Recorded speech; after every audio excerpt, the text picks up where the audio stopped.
What is going on? This is Super Simple Fixes, and today we are going to be doing a review on the Under Armour Charged Commit cross training shoe.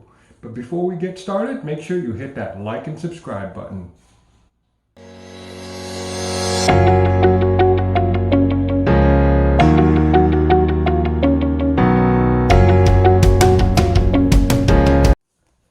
Okay, so we are looking at the Under Armour Charged Commit cross training shoe, and I bought it probably just about a week ago, put it through its paces, and you'll see in just a second what I kind of ran through with it, but I'm just kind of rotating it so you can kind of see what it looks like.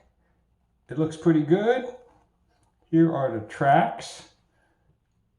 It's a little springier than your regular cross trainers, but this was the one that I was wearing a year ago, and I'm still wearing it every now and then.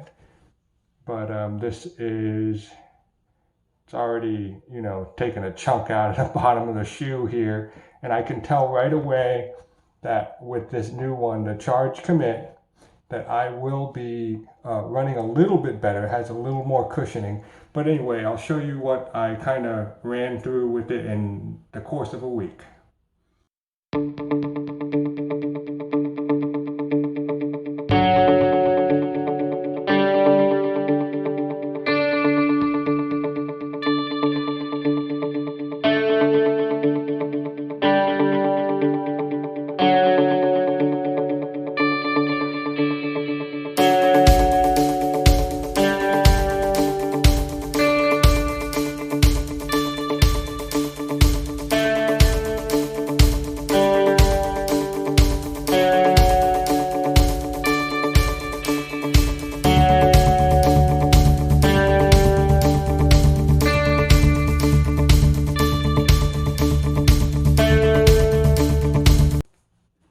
All right, so we are back, and right now we're looking at the Charged Commit, and I'll tell you, this is the ultimate speed. This is the one that I did a review on about a year ago, and you can tell, look at the difference here. There's a lot more lateral support. Looks a little odd on this side when you see all this lateral support, but this one was much stiffer than this particular shoe here.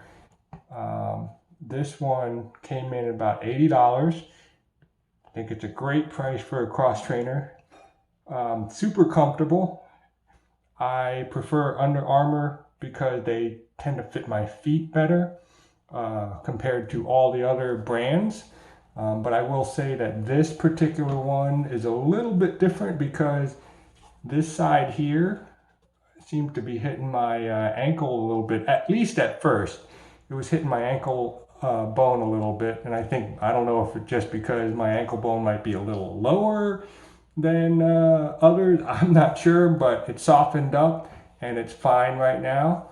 And it seems to have a little more support on the outer lateral edge right here, which for me is perfect because I tend to stand like this. I put more weight on the outer back heel. So having this extra support is nice. And like I said, it's a little bit cushier than the Ultimate Speed. So I'll be able to run a little further. I'm sure there's going to be a little bit of a trade-off with the lifting of heavy weights.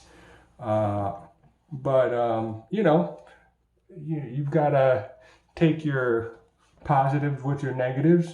I'm looking forward to working more with this shoe.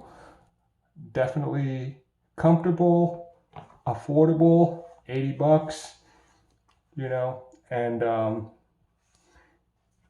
they last a good while. I'll still be wearing the Ultimate Speed, but I'll have something else to trade off with.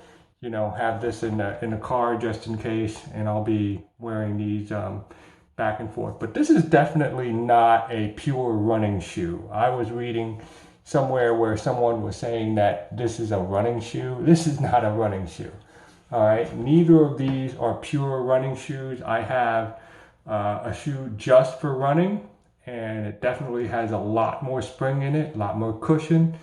And, you know, these are both cross trainers for sure, but this one is just a little bit springier.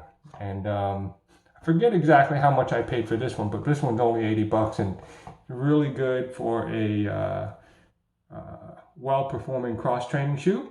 Other than that, I think if you have any questions, feel free to post them down below. Other than that, have a great day.